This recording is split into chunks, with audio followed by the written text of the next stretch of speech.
welcome everyone. I believe this is number 5 synth group. I believe so. So thank you all for coming out. I know we got some first timers and some familiar faces. Jason's going to kick things off with our basics, and then we'll have Andrew and Mark, our main event. So that is why we're meeting Wednesday to accommodate him. We're planning to meet again Monday in September and hopefully get some performances lined up for that. So I guess I'll just go ahead and hand it off to Jason. He's going to cover some LFOs on Elektron. So feel free to interrupt with questions. Absolutely. If you guys have anything. Yeah. Great, thanks, Dan. All right, welcome everyone. Synth Basics today, and with the Synth Basics, if you haven't been here before, is that I'll cover just one basic thing of synthesis. Last month it was just looking at filters, and what filters could do. And this month I'm just going to focus on LFOs. And LFO is a low frequency oscillator. It was a little, I mean, it took maybe 20 years for me to learn what an LFO was, like really get what it was. It's a little misleading because when I thought of an oscillator, I thought, of course it should make a sound because all the other oscillators in this synthesizer make sounds. But the low frequency oscillator is at it's at a low rate, and it's not something that comes out audibly outside the synthesizer. It's used, probably the best way I can describe it, and please feel free to ask questions, is it's a way to create an animation pattern. So with a sound, and I'll display it in a second, with a sound, you can use an LFO and map it to a specific parameter to have that parameter go up and down and up and down. And depending on the shape of that animation, you could have a certain parameter spike up and then drop, spike up and then drop, or you can use a square wave, which would be low and then high and then low and then high. So that's the best term I can think of. I'm open if other people have different ways to describe what LFO does. The way I describe it is it's an animation pattern. It animates a parameter or animates the sound in a specific way. So you'll be able to hear it and it'll make more sense. So this is a basic synth line, just using almost the default sound, just with some notes and a little bit of a delay.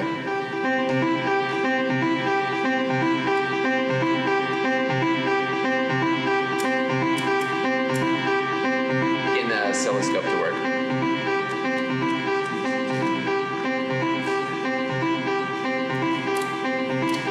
Do you want me, is the level low? If you turn the master down, I can turn it way up over here.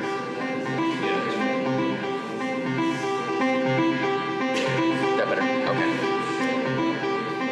So this is just a sequence of notes playing over and over, so there's no animation pattern on it right now. What I'm gonna do is apply an animation pattern to the filter. And I could do this manually, and I'll display what that sounds like. So this is manually changing the filter.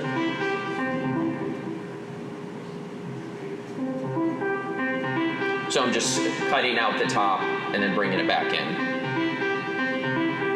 And that's, the filter is trimming down, and then as I turn the knob back, it opens back up. So I could do that manually for a whole song or for a whole set. And what LFO will do is they'll do it for me, so I don't have to keep turning that knob throughout the whole set. So I will apply an LFO to that filter.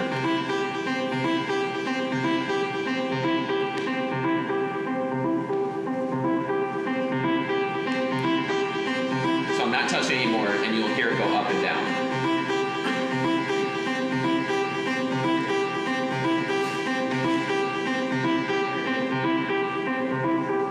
So it's not me turning the knob anymore, it's that animation pattern. That LFO is going up and down and telling the filter, you know, the brightness to go up and down as the LFO is going up and down. with an LFO, I can change the speed of it. So right now it's a pretty slow one. So it's low right now, and it takes 10 seconds to get up, and another 10 to go back down. With every LFO, you can speed it up.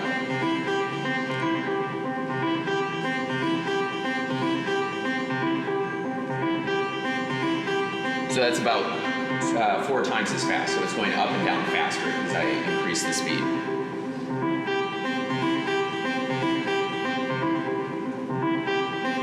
And then you can get into some interesting effects as you increase the speed higher and higher to the point where it gets kind of a comb filter sound.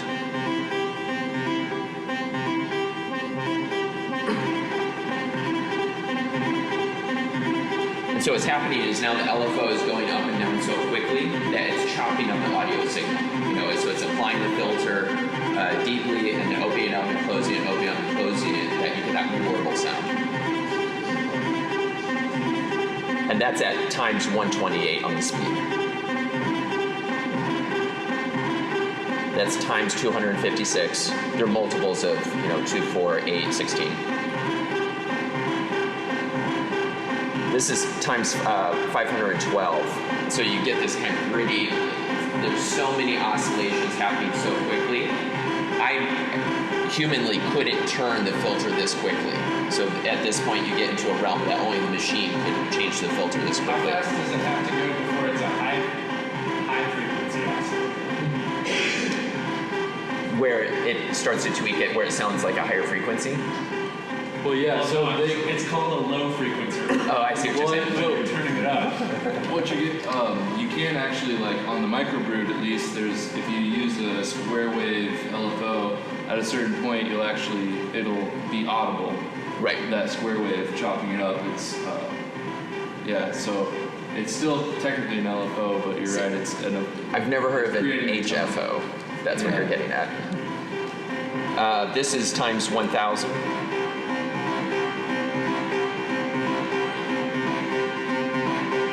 And 2,000, which is pretty similar. So at that point, it becomes like a comb filter. It's almost as an effect rather than an up and down.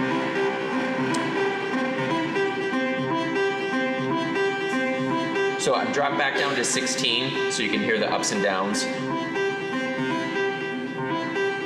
And I'll show you a few of the shapes. So right now it's a triangle shape. So the LFO is going up, hitting a peak, going down, hitting a peak, going up, hitting a peak. So it's a triangle. Switching over to a sine wave, which is just a little bit smoother. So at the transition point where it goes, it's not as such a sharp shift. It smooths out. It's a little bit of an easing.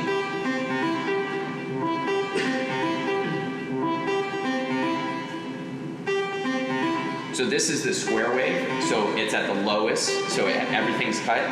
And then it opens up the filter completely and then goes to a cut. So a square wave is flat. Open, close, and that's what we're hearing.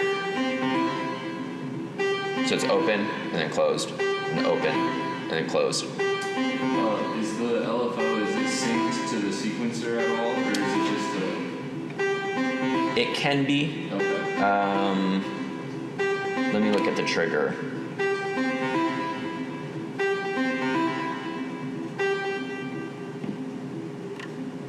Now it is. And so it's staying closed. So it's being re-triggered at the beginning of each step.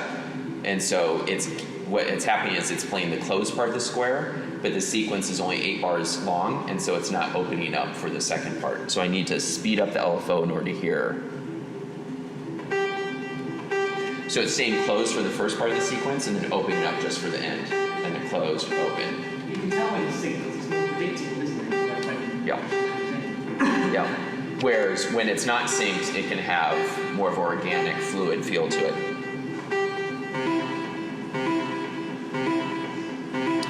And then the last one I'll show you is a randomizer.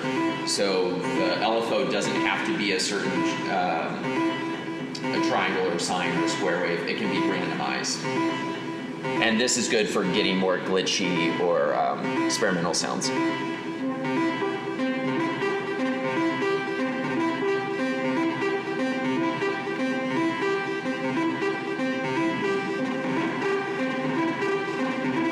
So it's choosing whether to open and close the filter parameter randomly. And on some machines, you can create your own random patterns. Like on the Octatrack, you can draw out the shape of your LFO pattern. On the Analog 4, it's just a randomizer. Any questions about any of that? Shapes, LFOs, the speeds? You don't necessarily just have to control the filter, though, can you? You can assign it to something else. Any parameter that you possibly can want if the synth allows it. Let me jump around and, so right now it's targeting the filter. Let's try targeting other things.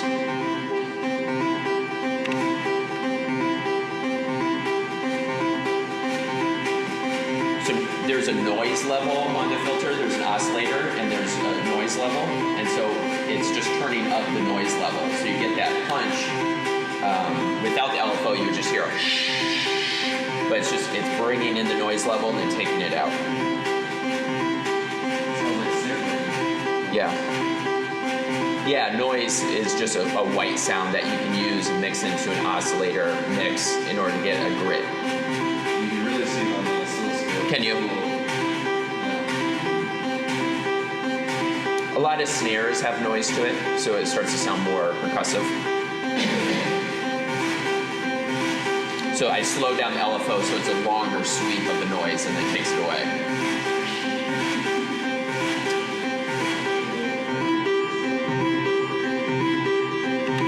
That's the overdrive, so it's pushing the overdrive and taking it away. The overdrive is kind of like a distortion.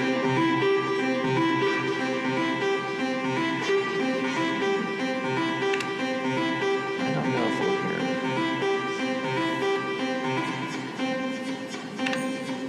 it. I'm changing the envelope depth, and we talked about envelopes. Chad talked about envelope depth several months ago. There's no way I could explain it right now. It's changing the way the filter comes in and the depth that the filter impacts the sound.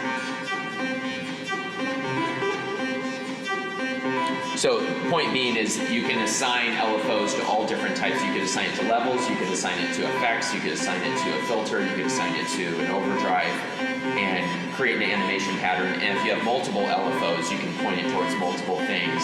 And what starts as a pretty simple sound can all of a sudden have different organic changes over time, particularly if the LFOs are at different speeds. So you could have one that's fast and one that's slower, and then one that's super slow, like on a drone.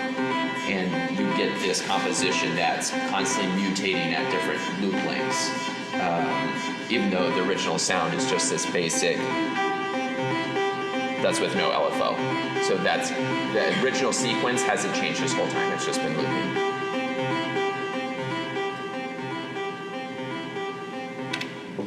All right. Cool.